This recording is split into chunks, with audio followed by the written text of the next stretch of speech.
All right, guys. Well, that seems to be spot on my time, so I think we'll begin. Okay, what I'm going to talk about today is an introduction to fundamental analysis. Quite interesting listening to the end of the webinar just before this.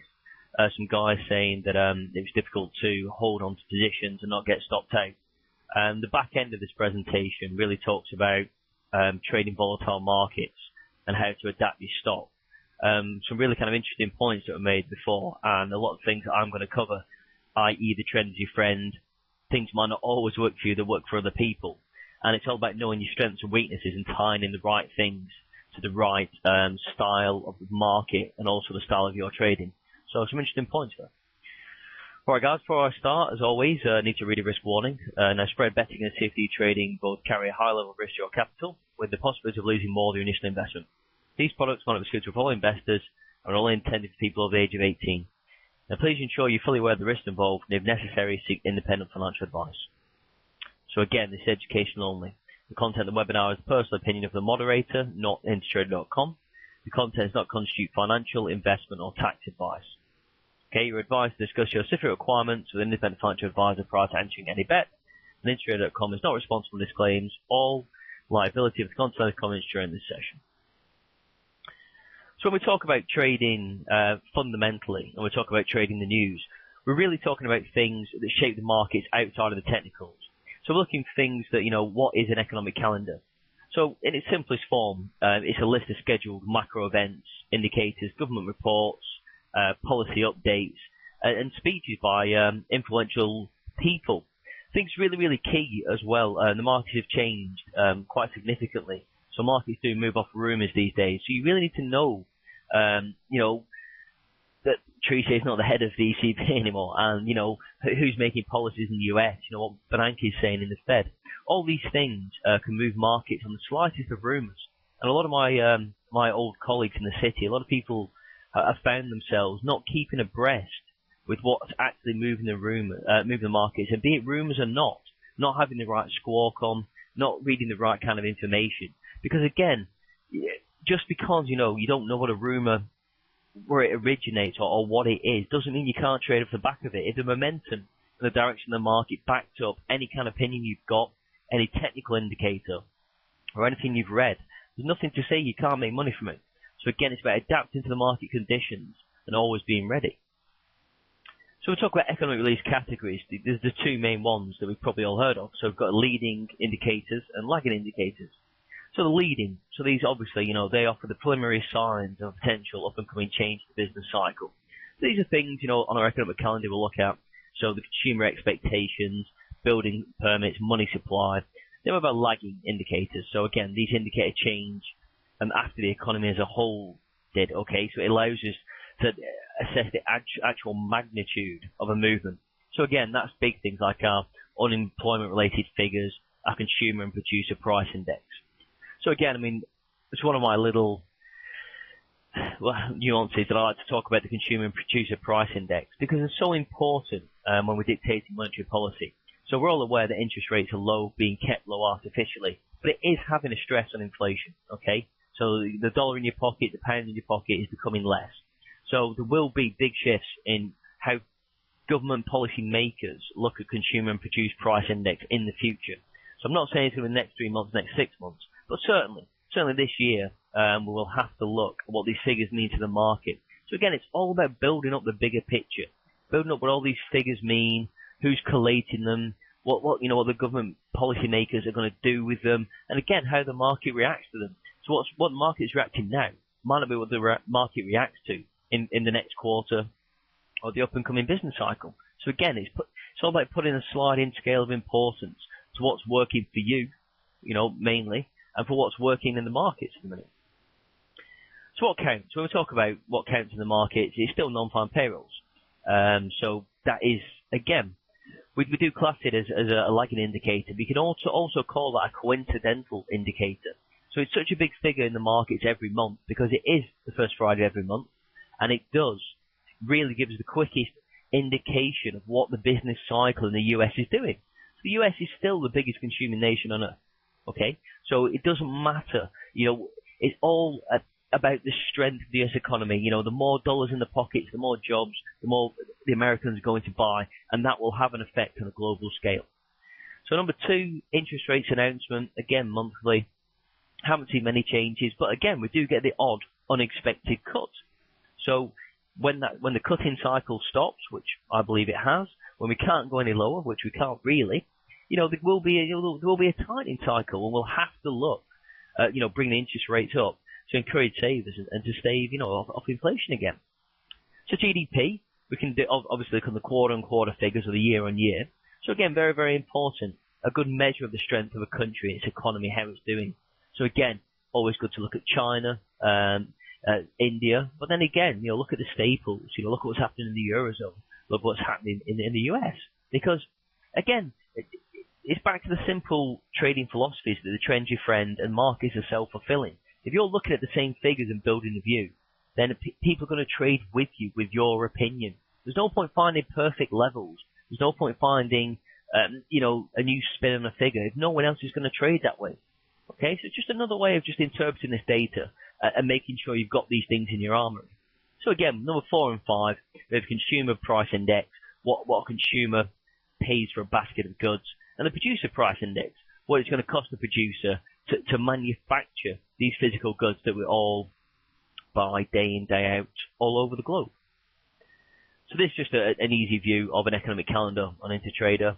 Quite an old one, but they're all very, very similar. You can find them on Bloomberg, you can find them on FX Street. They just indicate a star rating as to what the market's looking at. So again, it's all about planning and preparation. That's always the motto throughout every seminar I hold. So if you don't know what's coming out that day, then you know you're one step behind the market. You can have a position on and not know figures out and why the market's moving with you or against you. You know, and these things are very easy to keep a handle on. So we should always know what's happening and what's coming out. So general principle, as we said, the trend is your friend as a general rule of thumb. So I've always preferred to trade in line with the underlying trend. So people always come to me and everyone has their own opinions. So maybe people love to be a counter trend trader, you know, a swing trader, momentum trader. It's always different types of trading. When I first got into trading as a very young man, I was a counter trend trader. I was, you know, Mr. Cocky. I know more than everybody else. I studied economics. And it was great, you know, for a small period in time. I was right more than the market. Then some expensive lessons happened. Some expensive lessons. And you just, you know, these are the things you pick up. These are things you learn over time. That, you know, as long as you adapt to the right market conditions and trade within your own parameters, it don't really matter what the market's doing. You know, markets will go up, markets will go down. But again, I think it's back to the point of when people say I get stopped out regularly. You know, the main reason that the previous presenter said that, you know, you're carrying too much leverage. It's not. The reason you get stopped out is because, you know, your stops are too tight to the market or your entry point's wrong. Okay? So you haven't adapted your trading style to what the market's going to do. So if you're trying to make 100 ticks out of a particular move, there's no point running a 5-tick stop because, you know, the volatility is going to take you out every time and there's no way you're going to carry that momentum through. Okay? So again, we always have breakdowns to the rules. We're going to see, you know, big downtrends, big uptrends, you know, things that break in certain patterns as our channel, our bearish trends or our bullish trends. These will always happen, but again, the underlying thing is to know how the market's behaving and making sure you position yourself in the right way. So it's a classic example. If we just take this simple chart, we know that we've identified this is a bullish trend. So it starts on the low side on the left, goes to the high side on the right. So if we're looking for figures or news to come out, and we think they're good for the market, then we look at these 3 blue balls, okay? We see head and shoulder patterns forming. I mean, they're very easy to identify, and you don't have to be overly technical to trade fundamental news. All you have to know what is the right entry point and exit point. So we know that if we get some good news out and the market's broke through this trend channel here, these 2 parallel lines, then we need the market, obviously, to start recovering before we start buying on this bullish news. So again, it's all about knowing how the market is behaving and what your overall position, is going to be. Because there's absolutely no point, you know, buying the news on the trend after it's broken through, then taking all this pain when the market dips down to the low side of this blue bubble, and then you've got to wait and take it all the way back. You know, it's tying in your fundamentals with your technicals. So you look at a head and shoulder pattern, you look for weakness to come into the selling side of the market. You might tie it up with a double bottom. You might tie it up with a candlestick formation, a reversal pattern, and then you get in. Everyone thinks that it's always fastest finger first wins the money in figures or trading the news. Now, it can do. Don't ever get me wrong, it can do when we're talking about key bits of information that the market isn't expecting. But there's always an opportunity to trade the retracement, to trade your levels an hour, even 2 hours after any big kind of fundamental news, figures or speeches have come out. So, you don't always have to be fastest finger first. And a lot of times when we're trading on a spread betting platform, we don't have that edge. We're not directly plugged into the market. So again, it's all about thinking where the market could go after this information comes out, tying all these things together and making sure you're not just buying on the back of a bit of information and then hoping, then saying, well, I hope my stop holds out, or I hope I don't get stopped out. You need to be thinking a little bit smarter than that these days. You need to be thinking, where could the market move to before I get into this position? Yeah? And it's not always time critical. That's the point I'm trying to make. Speed is always of the essence when trading the markets, but it's how you do it. So general principles continued.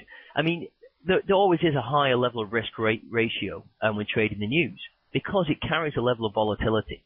Now, 2 years ago, the markets might have moved 1.5% a day, and that seemed to be volatile. The markets of recent times moved 3, 4, 5% a day. So you have to adjust your risk reward accordingly. So people always ask me, what's the perfect risk reward? I can't tell you. Unless I sat down with you, watch your trade, listen to your trading strategy, your plan, I couldn't give you a finite percentage of what you should risk on any one trade. But all the point is I'm trying to make here is that if volatile news comes into the market, you have to let parity come back.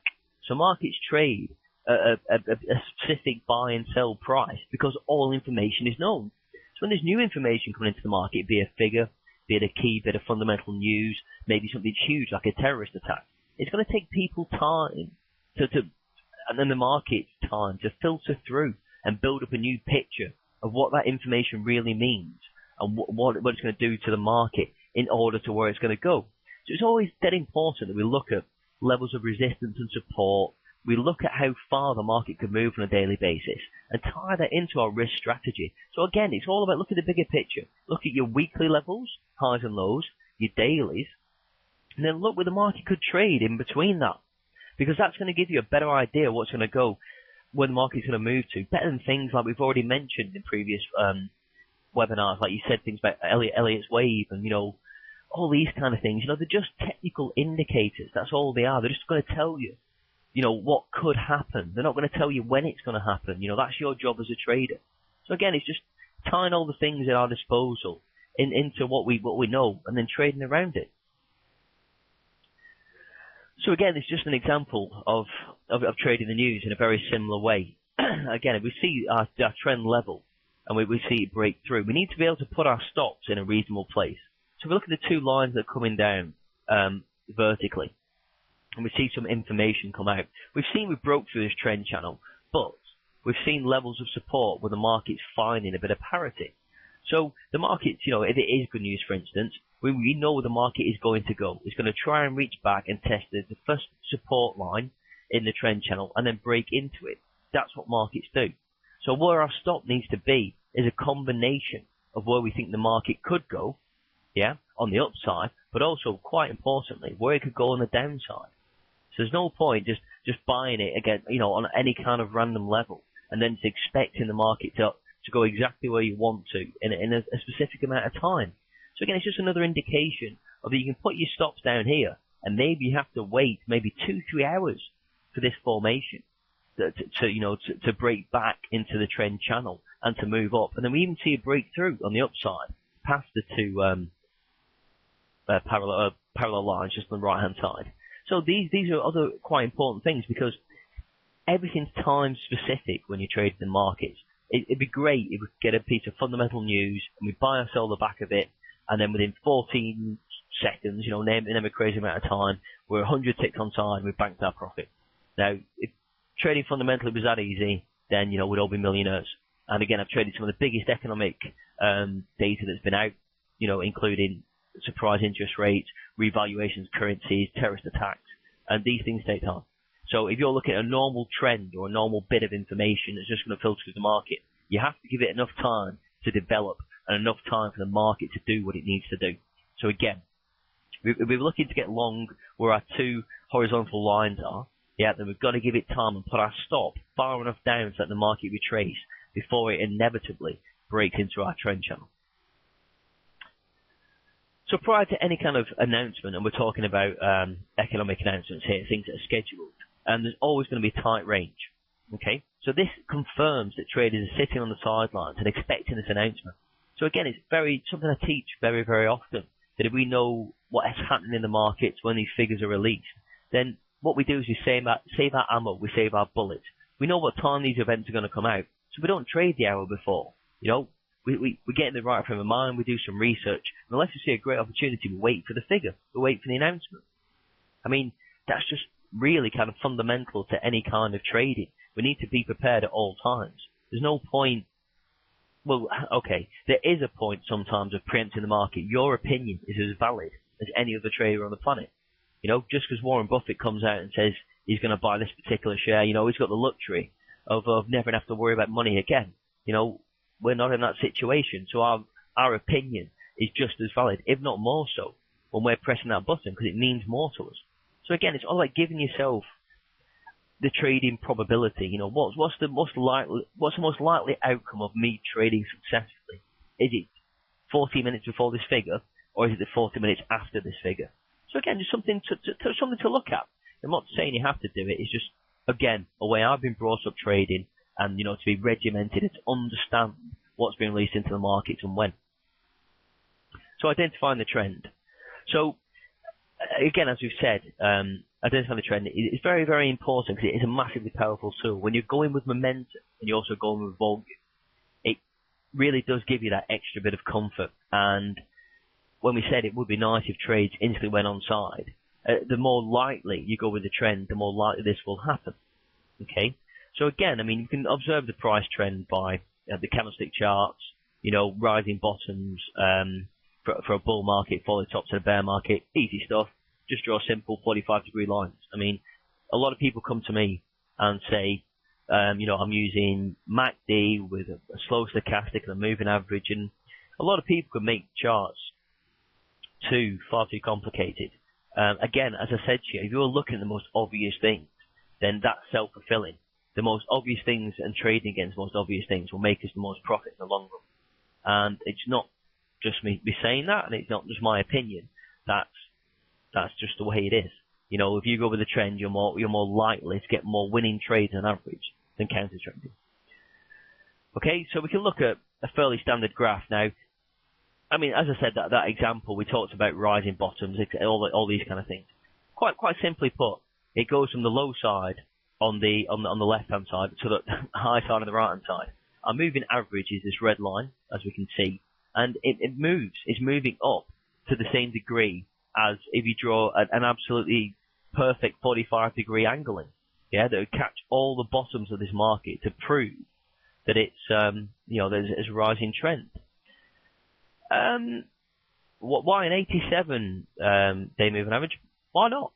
I mean, that might have been working whatever time I produced this graph and whatever I was looking at. There's no, again, hard and fast rule to what's the perfect time period for a moving average. I mean, what I like to use, to be honest, is Bollinger Bands. Something you don't hear too much about. Bollinger Bands, they'll give you an idea of the extension on the top, an idea of extension to the low side, but also they'll put a nice moving average in that will generally tie in with how the market's moving. So again, I can't tell you what's perfect to trade off. All I'm saying is that you need to have things when you're trading fundamentally already put down technically. So you need to understand that moving average is important because people look to buy on closes above the moving average. You need to know where Bollinger Bands are perhaps moving when the market could go to, but you tie that in with your horizontal daily levels. Okay? And then we can put other stochastics in, our MACDs, our RSIs, etc., etc. But these are other coincidental indicators. I think, Buki, you made a point last seminar I made, how many kind of coincidental indicators should you look at? And again, as I said, you can make graphs and charts far more complicated than they need to be. If we know the overall direction of the market, then we can, then break this down and look for the right type of entry point. And if we look at this chart, I mean, there are some great little, hopefully you can see the mouse. Some of the software I use, you can't see the mouse, but halfway through the graph, where we see October '07, if you move up, there's a perfect hammer. So we see the market sell off, doesn't close anywhere near the moving average. That's a hammer, reversal pattern, bang, 1, 2, 3, 4, 5, 6, 7 green candles. So that's an opportunity to buy. Okay, so it's not just fundamentally that's applying technical trading in real terms.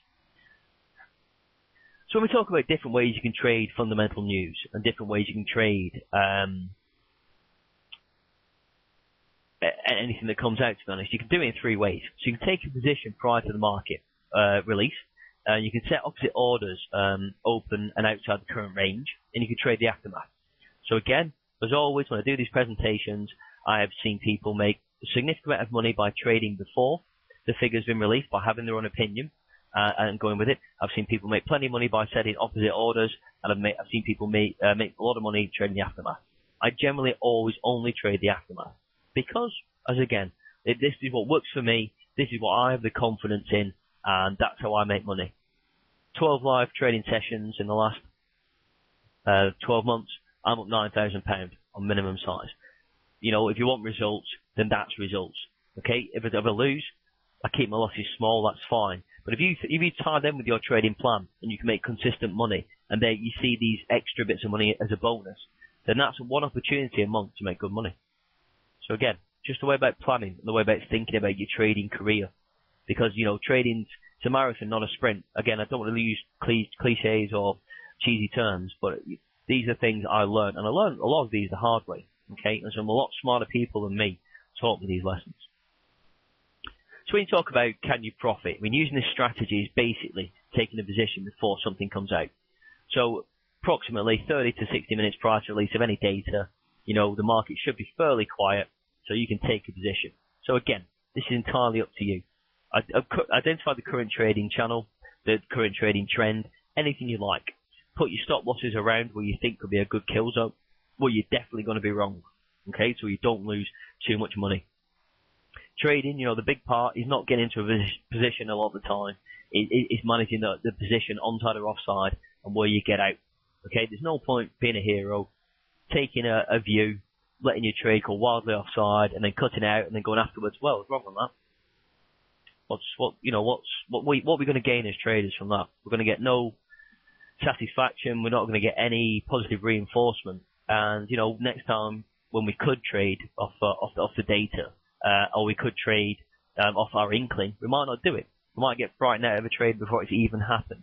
So again, it's all about managing expectations and making sure you trade these things in a responsible manner. So again, this is the Dow prior to some housing data that was released. So we can see we're moving in a fairly sideways trend, to be honest, between 2 parallel lines. So if we look at it when the market releases the data, this is just on a slightly widened scale. So the data is released. So again, if we were going to get, if we thought the data was going to be bad, okay, we're trading the Dow, we're thinking housing data, yeah, house sales are going to be right down, we're seeing a lot of foreclosures, etc., etc. So what we see is a bit of a sideways trend. There's not a great deal of volatility.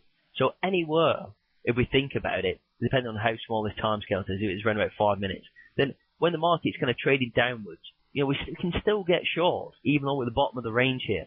Okay, and we can let the market go up because we see a bit of a pattern emerging. So we can draw a bit of trend lines within the current market. So we're not trading wildly. So again, if it starts to go short, we can let the market go up, and we're still keeping the right opinion. Maybe take another short position, average into it. Then we see the market really kind of have a think about it. Market releases the data, and again we drop off right down to our level of support down here, and it starts trading right along that. So again, it's all about building the position in the right way. It's taking on the right kind of risk to understand the reward. So we're taking the risk on if we bought anywhere around where the blue line is indicating, the arrow where data is released. If we bought anywhere before that, basically we're right in our position, but we're going to be offside because we'll have sold the market above where it's trading.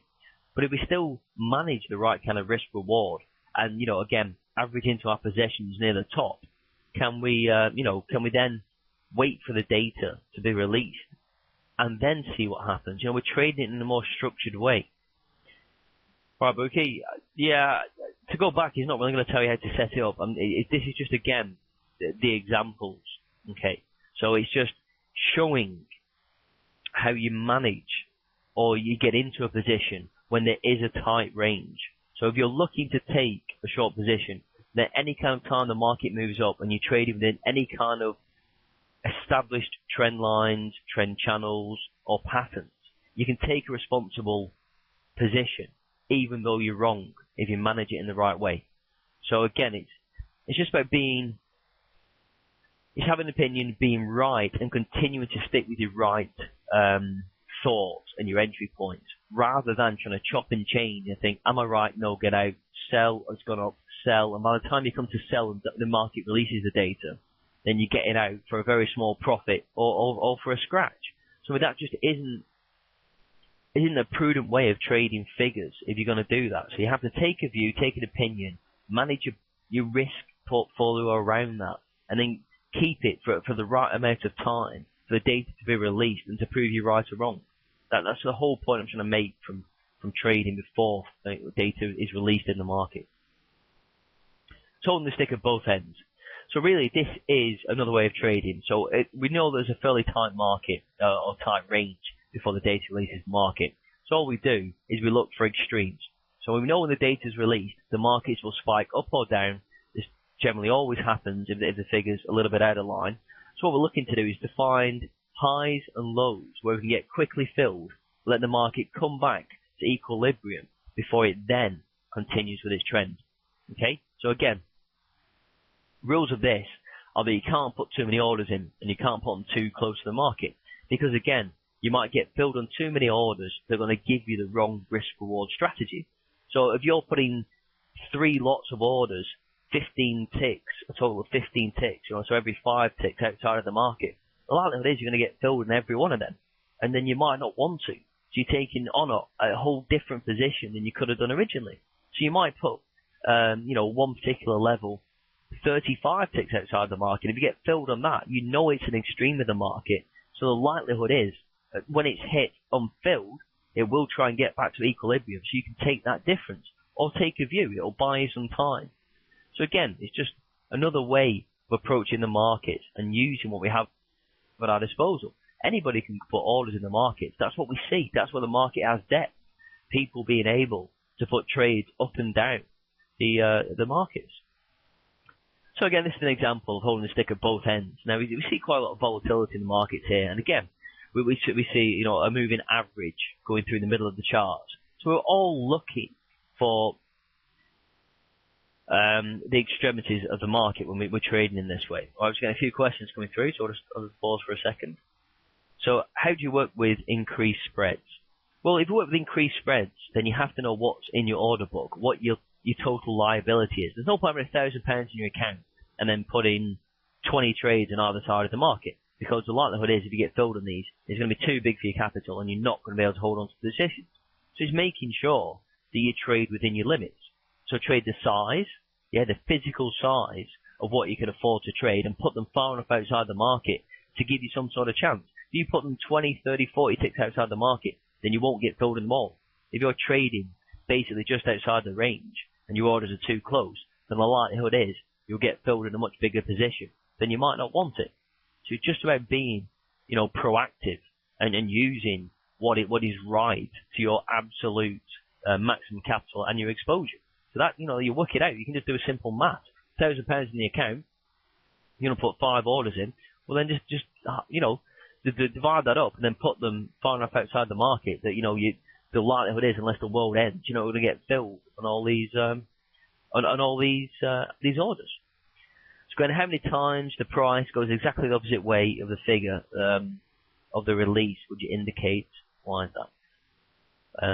Okay, I'll just have a think about that quickly. Yeah, a lot of the times, a figure will go in one particular direction and then it will retrace 33 or 50% of the initial move, or it will go in the opposite direction to get people out and then continue.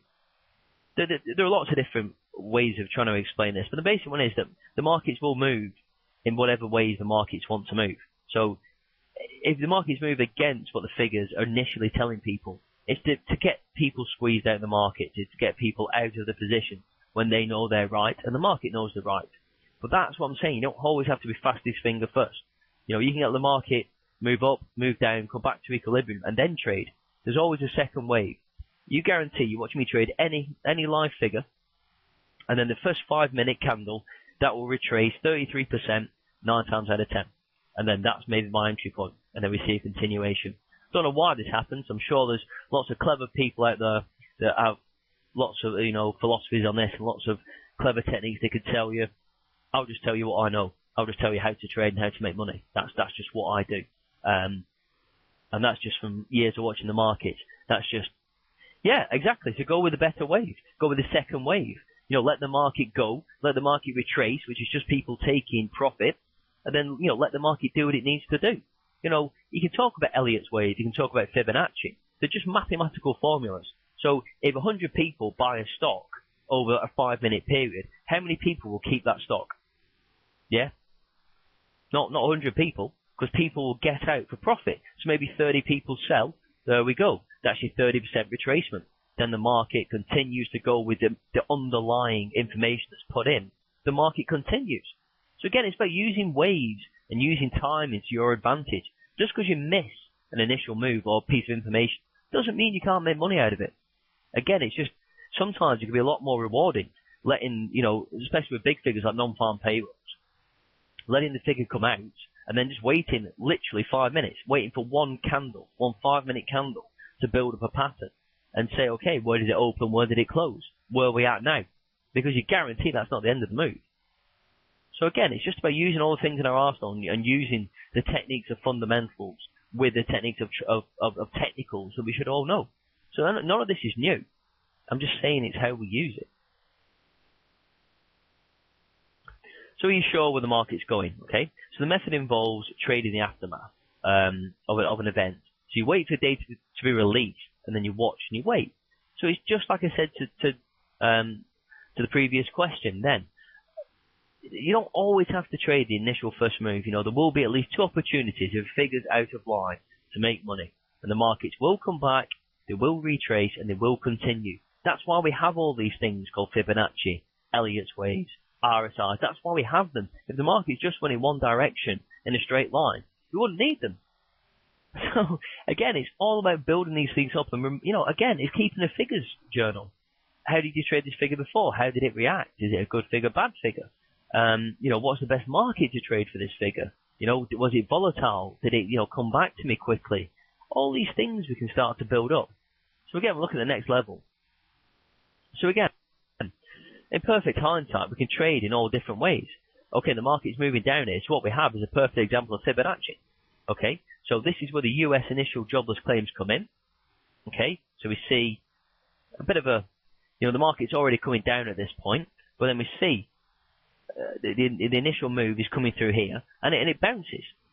It bounces back up. We bounce around about here on the 57% mark, and it goes back to our other level here. Then the market continues to go down, then it goes quite a long way down, retraces again all the way back up to our level, goes hard down, comes all the way back up, and then spikes up, and then again comes all the way back down through all these Fibonacci levels down to our dotted line at the bottom. That's a key level we've put in. So how many opportunities within that time frame are there to trade and go short? Well, there's the initial move, 1. Okay, we missed that. Then there's all this period here where the market, it tells us it's trying to push up, but the sellers come back into the markets. Again, we don't get anywhere near the lows here. We push right back up. So we've got our 28% retracement here, and then the market comes back off, goes all the way to 100%, comes back up to 50%, and then comes back off again. So you can just see it building up. Now, it's never going to be exact, and I can't say that you can always buy or sell, at a 33% retracement or a 50, but it gives you an intelligent level to go at. If you do a retracement point, down on that Fibonacci level, okay, so we get all the way down to the lows, okay, well, maybe we think that's a lows because we see a buying point. We can see from our Fibonacci points that when we get to halfway of the initial move, the market spikes up to where this red arrow is, and maybe that's our perfect point to get in. That's our perfect trade, because the market sells off, goes right through the 100% retracement and continues to go lower, and that's where you get out. So that you might have to wait, realistically, 2 hours for that to come out, but that's after the market has come out. Yeah, the market has come out with this information, which is bearish to the markets, and the markets sell off. But they go up, they go down, they go up, they go down. But then we find a particular point that ties in, that's, near our Fibonacci levels. It's near some levels we've put in with these dotted lines, our ranges, where we think the market could realistically move between. Then we get short, and we make our money. We make very good money. So it's giving the market time to do what it needs to do, and moving up and down. There's absolutely no point just jumping in and expecting to make quick money. Quick money doesn't exist in these markets. And anyone that tells you that it does, then good luck to them. I'm just telling you the way the markets move. And if we didn't have these movements, then we wouldn't have stock markets. It's quite as simple as that. But it just shows you, trading the aftermath, you've got all this time to wait, all this time to analyse, pick out your point, then hit the market, win the week, make your money. So really, to summarise that, the three techniques that can be utilised by any type of trader, okay, or you can combine them together, as long as you're aware of the risk involved and you've got the right kind of risk-reward ratio. So sometimes, if you're required to guess the market, the direction, then you have to do that. Yeah. So the other guessing direction is trading before the figure, and then guessing the direction by putting orders in and around the market, you're not really guessing. It doesn't really matter. As long as the markets extend outside of the range and you've not held them too close, then you're going to get the extremes of the markets, come back to equilibrium and make your money. Then the third one is the safest option. If you can let the market do what it needs to do, move in its waves, pick up some good technicals after the fundamental news has come out, and if it's fundamentally key enough, then you go with the trade. Okay, why do you not find that the spreads increase markedly at news releases? Well, again, it depends. It depends what spread you're looking at, and it depends on the time frames you're looking at. Again, it's allowing the markets to assimilate this information and trade in a way it needs to. There are no easy answers here. There are no definite, certainly no definite answers that I can give you to why markets spike and move around or spreads move after the figures. You've got to remember, perhaps people are looking at longer term positions. Maybe people are looking at this as an opportunity if the market spiked in one direction to take the opposite view. You have to remember, we've got people that aren't just day traders and scalpers. We've got people that are position traders.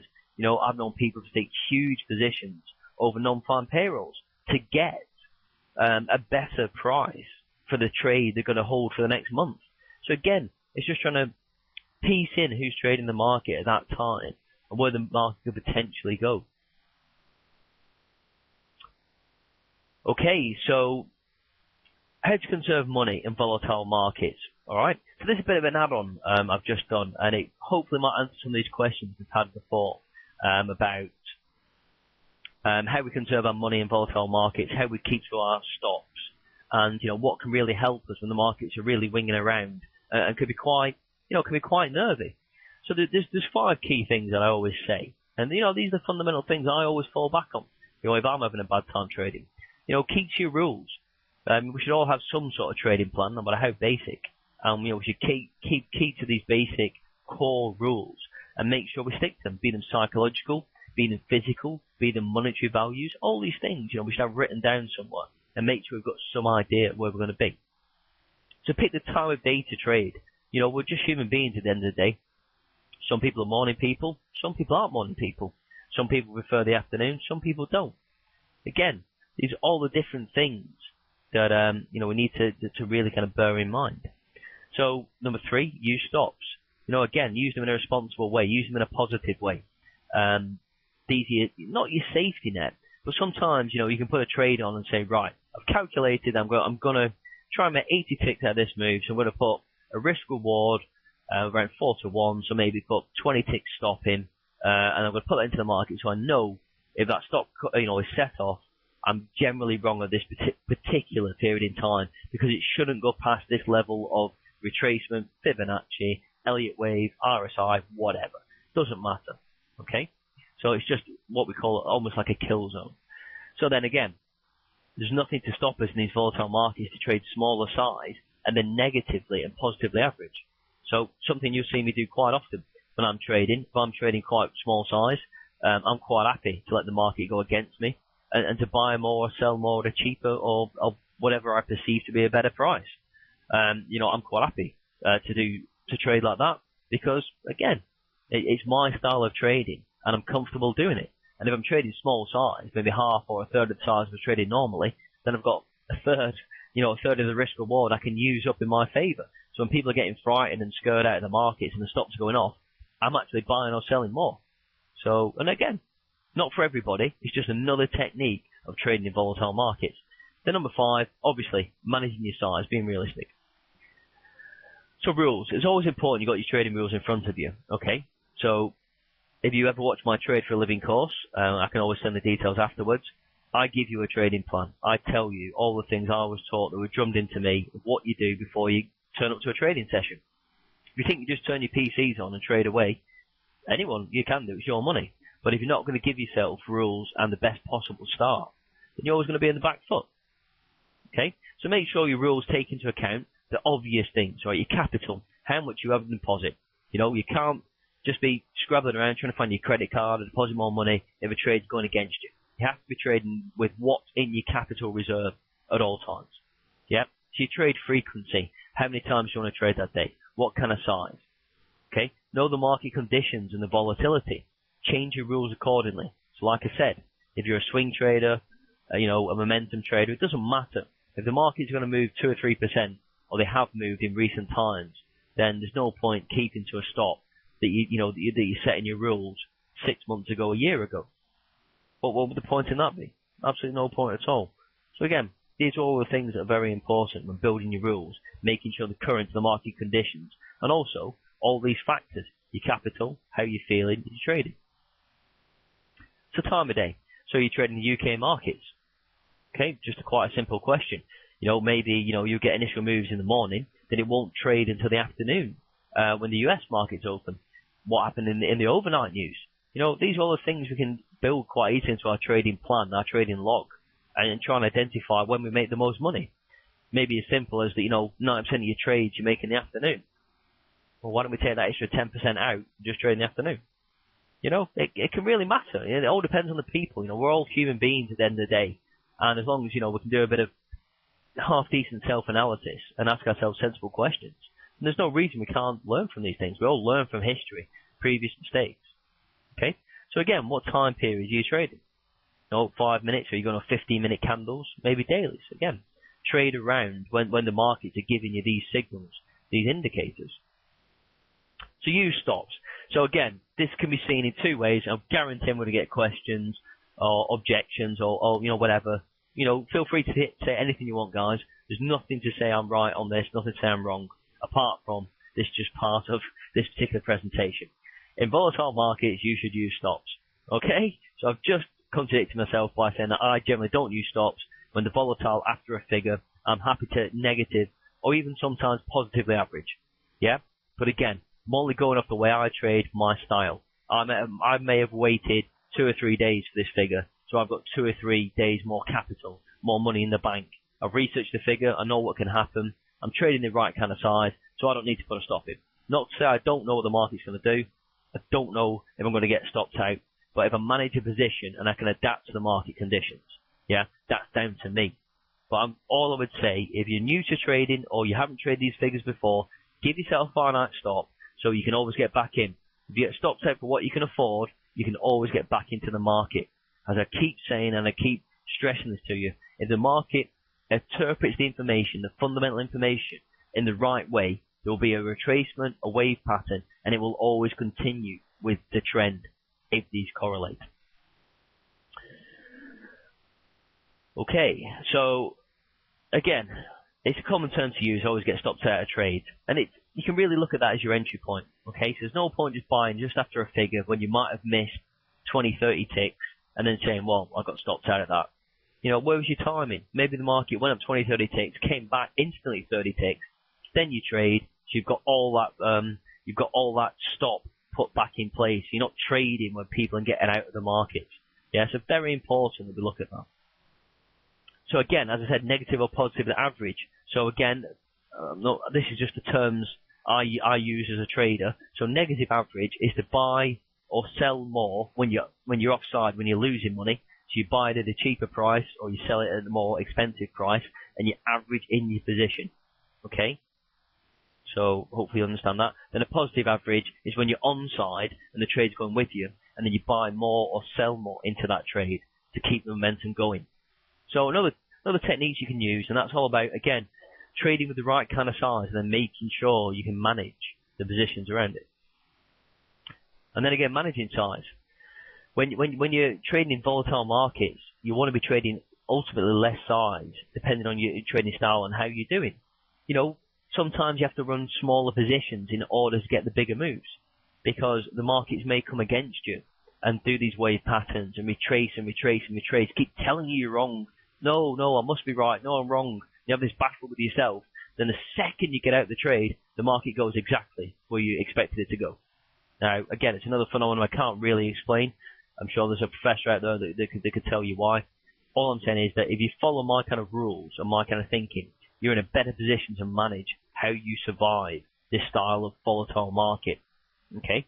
So if you can trade smaller size, think about your stops, think about averaging in positively and negatively. These are the things that are going to work for you. There's no point trading 10% of your account, non-farm payrolls, and basically, you know, getting stopped out and thinking, well, you know, that's getting stopped out for 10% of my account on one trade. Wow, well, that's really going to affect me. You know, we need to be a little bit more proactive about trading these days. And there's nothing wrong with trading small size when markets are moving. People, again, in the city, you know, keep asking me, Steve, you know, how's the course going? How are you teaching people to cope in these conditions? And I ask them simple questions, you know, how far is the market going to move this week? How far did the market move yesterday? Well, 2, 3, 4%. Okay, so what's your size? Well, size always trade. Okay, have you suddenly got more money in your account? Have you suddenly made, you know, £1 million over the last 2 weeks? Well, no. Well, then how can you expect to keep the same risk reward or manage your trade effectively as you could with the same money? It just doesn't happen. Okay, and it's just something that happens, and people get into a comfort zone of trading a size. And again, it comes with ego, it comes with experience. And I'm not saying these are good or bad things, it just comes with people. So if you can identify these things and go back and you know, try and learn from them and manage your size around the markets, that's going to give you the edge. Alright guys, well that's pretty much the end of the presentation. So again, I'm always mindful that, you know, again, through all my presentations I talk quite a lot. So any questions I do try and stop and answer. These aren't finite. These aren't things that are guaranteed success. And I think that's the main motto that's always been throughout whatever seminar I hold. I can just tell you the benefit of my experience and the things that when I've found it hard to trade or things that have been difficult, I've gone to other people, I've gone to smarter people, and they've taught me pragmatic and practical ways, you know, to manage around volatile markets. And let's face it, these markets are as volatile as they're going to get. Yeah, I'm generally refer to, sorry, when I talk, I generally refer to stocks. You know, I generally trade the stock market, so bullish, good news, markets go up, bearish, bad news, markets go down. But, you know, again, it's all about understanding the terminology and applying it to the market conditions and what you're trading, because that's what you need to understand. If you're trading Eurodollar and some hawkish comments come out of the US, it might mean a different thing to what I'm talking about in my market, but doesn't mean you shouldn't know. Yeah, I've traded everything, to be honest, Spooky. Traded Forex. I've not won any competitions, I'm afraid, recently, but you know, that's just the way it goes. I don't tend to enter competitions. I trade and I make money because, you know, that's what I do, and that's people. I gain credibility by people logging on to my seminars and watching me do it in real terms. I don't think a lot of people do that, and they certainly don't do it for free. But hey, can I say I'm a nice guy? But yeah, I mean, again, any markets will move in this way and in these waves, and they will all react in some way to the figures we've mentioned. But again, it's knowing how they're going to react to what you're trading and what could possibly happen. Right, guys, anything else you'd like to ask? Any other questions? Has any of this made any sense? Has anybody identified things they may have done, may not have done? Any things that kind of ring true? Yeah, I mean, I have scalped on occasions. I tend not to scalp on spread betting platforms because it's hard, to be honest. So if I can take a position and understand where a market's going to go and what risk I can realistically take on, then I'd rather hold on to a position than just try and take some quick profit. I trade anything. I mean, I don't have any. It depends what news comes out. It depends what I'm looking at. It depends what my feeling is, what my gut is. It depends what market commentators say. It depends what Deutsche Bank are doing. It depends what the big fish are doing. It depends what trader friends of mine are doing. It all depends on these different factors. I mean, the euro dollar. I mean, everyone should always have a look at the euro dollar. I mean, it's a massive market. Yeah, I only ever traded futures. But again, I trade the cash market.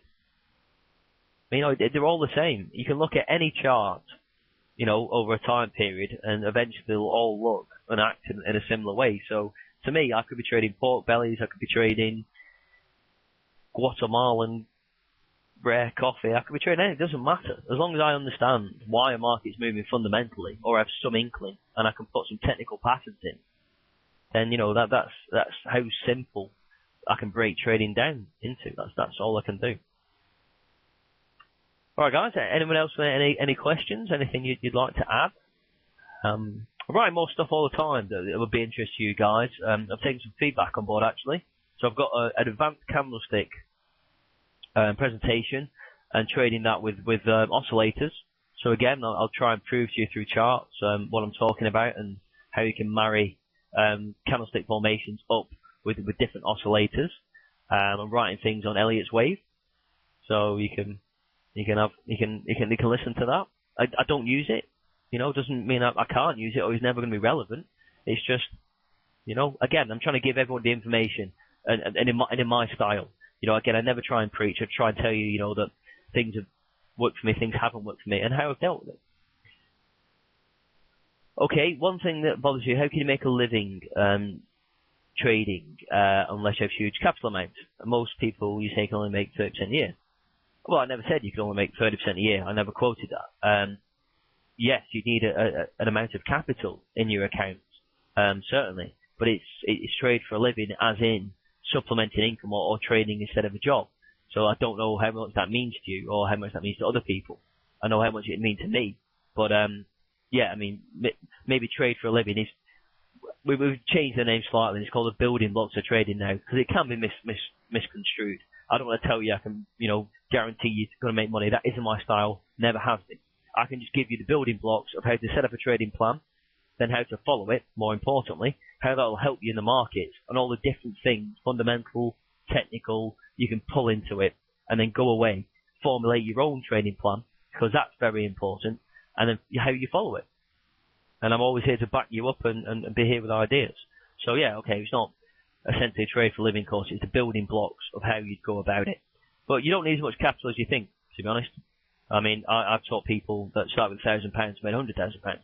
So again, it's all being methodical, attitude to risk, tying the footage in with your trading plan, and making sure all these things fit together.